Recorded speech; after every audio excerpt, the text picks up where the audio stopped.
मनुष्य की इंद्रियों का संयम ही कर्म और ज्ञान का निचोड़ है। जाहिर है कि मनुष्य के सुख और दुख में मन की स्थिति एक जैसी नहीं रहती है। सुख में मनुष्य ज्यादा उत्साहित हो जाता है और दुख में वह बेकाबू हो जाता है। इसलिए सुख और दुख दोनों में ही मनुष्य के मन की समान स्थिति हो, इसे योग ही कहा जाता है।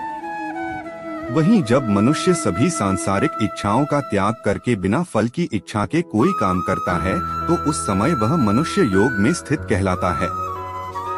और जो मनुष्य मन को वश में कर लेता है उसका मन ही उसका सबसे अच्छा मित्र बन जाता है। लेकिन जो मनुष्य अपने मन को वश में नहीं कर पाता है उसके लिए वह मन ही उसका सबसे बड़ा दुश्मन बन जाता है।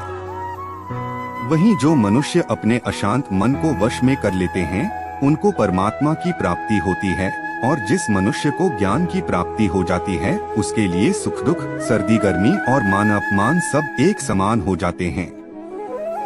ऐसा मनुष्य स्थिर चित्त और इंद्रियों को वश में करके ज्ञान द्वारा परमात्मा को प्राप्त करके हमेशा संतुष्ट रहता है।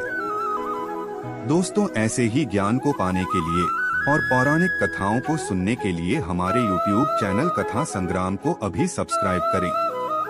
आप हमें Facebook, Instagram पर भी फॉलो कर सकते हैं। धन्यवाद।